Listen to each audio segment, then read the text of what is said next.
Hi friends, welcome to Madras விருந்து. இன்றைக்கி நம்ம ஃபுல் நியூட்ரிஷன் இருந்த லட்டு தான் பார்க்க போகிறோம். இந்த லட்டு டெய்லி ஒன்று சாப்பிட்டிங்கன்னா குழந்தைகள் முதல் பெரியவர்கள் வரை ரொம்ப எனர்ஜியாக இருப்பாங்க. சில குழந்தைங்களுக்கு உடம்புல ரத்தம் குறைவாக இருக்கும். இதனால் பார்த்தீங்கன்னா ரொம்ப டயர்டாக ஃபீல் பண்ணுவாங்க, சரியாக சாப்பிட கூட மாட்டாங்க. இதை மாதிரி குழந்தைங்களுக்கும் வந்துட்டு இந்த லட்டு கொடுத்தீங்கன்னா நியூ பிளட் ஃபார்ம் ஆகிறதுக்கு ஹெல்ப் பண்ணும். அதாவது உடம்புல வந்து ஹீமோக்ளோபின் லெவல் வந்து இன்க்ரீஸ் ஆகும். இதை மாதிரி நிறைய சொல்லிக்கிட்டே போகலாம். அந்த அளவுக்கு நல்லா பவர்ஃபுல்லான ஹெல்த்தியான லட்டு இது. சரிங்க ஃப்ரெண்ட்ஸ், ரெசிபி எப்படி பண்ணுறதுன்னு வீடியோக்குள்ளே போய் பார்க்கலாம். ஒரு கப் அளவுக்கு சிவப்பு அவல் எடுத்திருக்கேன். அதாவது நீங்கள் எந்த கப்பில் மெஷர்மெண்ட் பண்ணுறீங்களோ சேம் அதே கப்பில் தான் எல்லா மெஷர்மெண்ட்டும் பண்ணிக்கணும். ஸ்டவ் மீடியம் ஃப்ளேமில் வச்சு வறுத்துக்கோங்க. வறுக்கும் போது பார்த்தீங்கன்னா நல்லா கமகமன்னு வாசம் வரும். ஒன்று எடுத்து உடச்சி பார்த்தீங்கன்னா நல்லா கிறிஸ்பியாக இருக்கும். அப்போ நல்லா வறுபட்டுருச்சுன்னு அர்த்தம். இப்போ ஸ்டவ் ஆஃப் பண்ணிவிடுங்க. சூடு முழுமையாக ஆறினதுக்கு அப்புறமா மிக்ஸி ஜாரில் சேர்த்து நல்லா ஃபைன் பவுடராக அரைச்சிக்கலாம். சூடு முழுமையாக ஆறிடுச்சு. இப்போ மிக்ஸி ஜாரில் சேர்த்துக்கோங்க. 2-3 சுற்று விட்டிங்கன்னா நல்லா ஃபைன் பவுடராக அரைஞ்சிடும். இது ஒரு பவுலில் ட்ரான்ஸ்ஃபர் பண்ணிக்கலாம். அடுத்தது ராகி மாவு எடுத்திருக்கேன். அவல் மெஷர்மெண்ட் பண்ண அதே கப்பில் தான் 2 கப் அளவுக்கு ராகி மாவு எடுத்துக்கோங்க. ஸ்டவ் லோ ஃப்ளேமில் வச்சுட்டு 2-3 நிமிஷம் வறுத்துக்கோங்க. அதாவது மாவு வறுக்கும்போது பார்த்தீங்கன்னா நல்லா வாசம் வரும். நல்லா வாசம் வந்துடுச்சுன்னா மாவு நல்லா வறுபட்டுருச்சுன்னு அர்த்தம். மாவு நல்லா கமகமன்னு வாசமாக இருக்குது. மாவு நல்லா வறுபட்டுருச்சு. இப்போ ஸ்டவ் ஆஃப் பண்ணிவிடுங்க.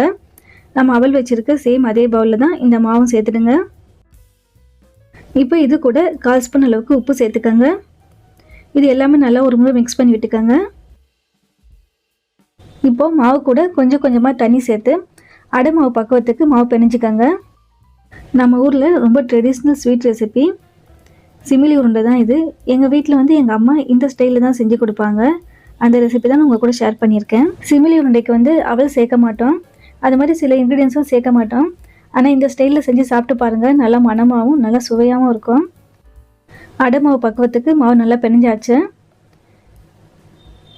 இப்போ ஒரு அடையாக சுட்டு எடுத்துக்கலாம். நல்லா பெரிய சைஸில் உருண்டை பிடிச்சிக்கோங்க. ஸ்டவ் வந்து நல்லா லோ ஃப்ளேமில் வச்சுட்டு ரவுண்ட் ஷேப்பில் நல்லா ஸ்ப்ரெட் பண்ணி விடுங்க.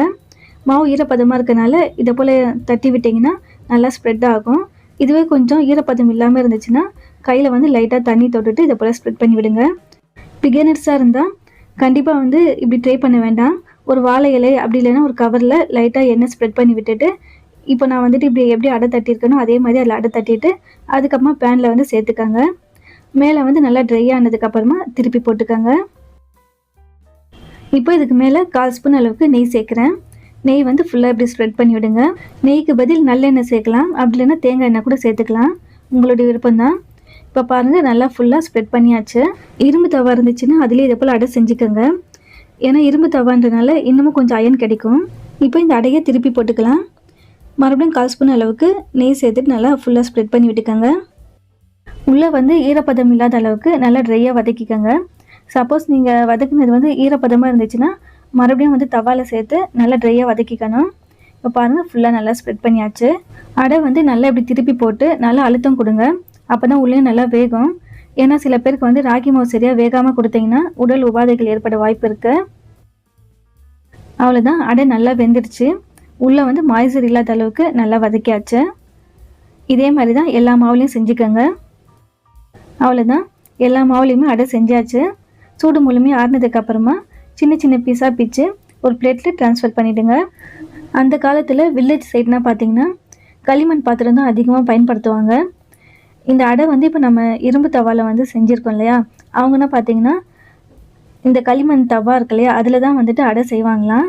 அதில் செஞ்சுட்டு உரலில் இடிப்பாங்களாம். எங்கள் அம்மா அடிக்கடி சொல்லுவாங்க, எங்கள் பாட்டி அப்படி தான் செஞ்சு கொடுப்பாங்கன்னு. அவ்வளோதான், எல்லா அடையிலையும் சின்ன சின்ன பீஸாக பிச்சாச்சு. இப்போ குவான்டிட்டி கொஞ்சம் அதிகமாக இருக்கனால 2 பேஜாக பிரித்து மிக்ஸி ஜாரில் சேர்த்து அரைச்சிக்கலாம். ரொம்ப நைஸான அரைக்கக்கூடாது. ரொம்ப நைஸாக அரைச்சிங்கன்னா குருணை மாதிரி அப்படியே உருண்டையாக ஆகிடும். இப்போ நான் இப்போ அரைச்சிருக்கேன் இல்லையா, சேம் இதே மாதிரி தான். கையில் எடுத்து காமிக்கிறேன் பாருங்கள். பார்க்குறதுக்கு புட்டு மாதிரி இருக்குது பாருங்கள். இந்த கன்சிஸ்டன்சியில் தான் அரைச்சிக்கணும். இப்போ இது எல்லாமே ஒரு ஓரமாக இருக்கட்டும். நம்ம மெஷர்மெண்ட் பண்ண அதே கப்பில் 1/2 கப் அளவுக்கு நிலக்கடலை எடுத்துக்கோங்க. நல்லா மொறுமொறுன்னு வறுத்துக்கோங்க. ஆல்ரெடி வறுத்த நிலக்கடலை இருந்துச்சுன்னா பரவாயில்ல, மறுபடியும் வறுத்துக்கோங்க. ஏன்னா நம்ம சேர்க்குற எல்லா பொருளும் வறுத்துட்டு சேர்க்கும்போது பார்த்தீங்கன்னா லட்டு நல்லா மணமாகவும் சுவையாகவும் இருக்கும். வறுக்கும்போது பார்த்தீங்கன்னா இன்னமும் நல்லா அதோடைய மனம் சூப்பராக இருக்கும். இப்போ பாருங்கள் நல்லா வறுத்தாச்சு. இப்போ சூடு முழுமையாக ஆறினதுக்கப்புறமா தோல் நீக்கிட்டு ஒரு பவுலில் ட்ரான்ஸ்ஃபர் பண்ணிவிடுங்க. அதே கப்பில் 1/4 கப் அளவுக்கு பொட்டுக்கடலை சேர்த்துக்கோங்க. பொட்டுக்கடலையும் வந்து லைட்டாக வறுத்துக்கோங்க. இதை மாதிரி லைட்டாக வறுத்ததுக்கப்புறமா அதே கப்பில் 1/4 கப் அளவுக்கு வெள்ளை எள்ளு சேர்த்துக்கோங்க. ஸ்டவ் வந்து நல்லா லோ ஃப்ளேமில் வச்சு வறுத்துக்கோங்க. நெல் வறுக்கும்போது நல்லா வாசம் வரும். வாசம் வந்தோன்னா ஸ்டவ் ஆஃப் பண்ணிவிடுங்க. எள்ளு வந்து ரொம்ப வறுப்பட்டுடுச்சுன்னா கசப்பு தன்மை வந்துடும். ஸோ லைட்டாக மட்டும் வறுத்துக்கோங்க.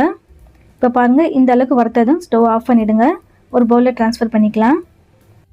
நிலக்கடலை, பொட்டுக்கடலை, எள்ளு 3மே சூடு முழுமையாக ஆறினதுக்கப்புறமா மிக்ஸி ஜாரில் சேர்த்து கொரப்பாக அரைச்சி ராகி கூட சேர்த்துக்கோங்க. அடுத்தது அதே கப்பில் 1/4 கப் அளவுக்கு டெசிகேட்டட் கோகனட் சேர்க்குறேன். டெசிகேட்டட் கோகனட் சேர்க்குறதுனால சுவை இன்னமும் நல்லாயிருக்கும். இது வந்து ஆப்ஷனல் மட்டும்தான். அதாவது வந்து நாங்கள் செய்யும்போது டெசிகேட்டட் கோகனட் சேர்க்க மாட்டோம், கொப்பரை தேங்காய் தான் சேர்ப்போம். எனக்கு வந்து கொப்பரை தேங்காய் கிடைக்காதனால நான் டெசிகேட்டட் கோகனட் சேர்த்துருக்கேன். உங்களுக்கு கொப்பரை தேங்காய் கிடைச்சிருச்சுன்னா கண்டிப்பாக கொப்பரை தேங்காய் சேர்த்துக்கங்க, உடம்புக்கு ரொம்பவே நல்லது. இப்போ இது எல்லாமே ஒரே வேணால் மிக்ஸ் பண்ணியாச்சு. இப்போ இந்த சிமிலி உருண்டைக்கு இனிப்பு சுவைக்கு அதே கப்பில் 2 கப் அளவுக்கு வெல்லம் சேர்க்குறேன். 2 கப் அளவுக்கு ராகி மாவு, 1 கப் அளவுக்கு அவல் சேர்த்துருக்கோம். அதுக்கு வந்து 2 கப் அளவுக்கு நான் வெல்லம் சேர்க்குறேன். 2 கப் அளவுக்கு வெல்லம் சேர்க்கும்போது பார்த்தீங்கன்னா இனிப்பு சுவை நல்லாயிருக்கும். இதே உங்களுக்கு வந்து இனிப்பு சுவை கொஞ்சம் குறைவாக வேணும்னா 1.5 கப்பு இல்லைனா 1.25 கப் அளவுக்கு சேர்த்துக்கோங்க. இது கூட வாசத்துக்கு 4 ஏலக்காய் சேர்க்குறேன்.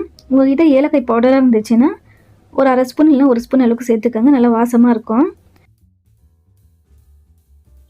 இப்போ இந்த வெல்லத்தை அரைக்கும் போது பார்த்தீங்கன்னா மிக்ஸி ஜாருடைய ஹீட்டுக்கு வெல்லம் நல்லா மெல்ட் ஆகிடும். இப்படி மிக்ஸி ஜாரில் சேர்க்காம இடிக்கல்லில் வந்துட்டு வெல்லத்தை நல்லா பொடி பண்ணிவிட்டு சேர்க்கலாமான்னு கேட்டிங்கன்னா கண்டிப்பாக சேர்க்கலாம். ஆனால் பார்த்தீங்கன்னா அங்கங்கே கொஞ்சம் கரகரப்பாக வந்து அந்த வெல்லம் இருக்கும். இதை போல் மெல்ட் பண்ணிவிட்டு சேர்க்கும்போது பார்த்தீங்கன்னா அப்போ அந்த வெல்லம் வந்து வெல்லம் பாகு மாதிரி கிடைக்கும். நம்ம இந்த சிமிலி உருண்டையில் பார்த்தீங்கன்னா எல்லா இடத்துலையும் வந்துட்டு ஒரே ஈவனாக அந்த இனிப்பு சுவை கிடைக்கும். இதே வந்து தூள் பண்ணி சேர்க்கும்போது பார்த்தீங்கன்னா அங்கங்கே அந்த வெல்லம் வந்து கொரப்பாக தெரியும். இப்போ பாருங்கள், ஒரே ஈவனாக மிக்ஸ் பண்ணியாச்சு. உங்களுக்கு சிமிலி உருண்டை எந்த சைஸுக்கு தேவையோ அந்த அளவுக்கு உருண்டை பிடிச்சிக்கோங்க. நான் வந்து மீடியம் சைஸில் தான் உருண்டை பிடிக்கிறேன். நல்லா டைட்டாக உருண்டை பிடிச்சிக்கோங்க. இப்போ பார்க்கும்போது நல்லா மாய்ஸராக இருக்குது இல்லையா? எல்லா உருண்டையும் பிடிச்சதுக்கப்புறமா ஃபேன் காற்றுல ஒரு 1 ஹவர் வச்சிங்கன்னா நல்லா ட்ரை ஆகிடும். ஏன்னா இதில் பொட்டுக்கடலை அவல்னால் சேர்த்துருக்கனால அந்த மாய்ஸரை வந்து இழுத்துக்கும். இப்போ பாருங்கள், எல்லாத்துலேயுமே லட்டு பிடிச்சாச்சு. நல்லா ட்ரை ஆகிடுச்சு பாருங்கள். 100% முழு நியூட்ரிஷன் விட்டமின்ஸ் நிறைந்த ஒரு ஹெல்த்தியான லட்டு இது. ஹெல்த்தியானது மட்டும் இல்லை, ரொம்ப சுவையாக இருக்கும். நம்ம சேர்த்துருக்க பொருட்கள் எல்லாமே வறுத்து சேர்த்துருக்கனால நல்லா வாசமாகவும் இருக்கும். ஹேர் ஃபால் ப்ராப்ளம், அதுக்கப்புறமா இரிகுலர் பீரியட்ஸ், ஹெச்பி லெவல் இன்க்ரீஸ் பண்ணணும்னு நினைக்கிறவங்க கண்டிப்பாக இந்த லட்டு செஞ்சு நம்ம வீட்டில் இருக்கவங்க எல்லாருக்குமே கொடுங்க.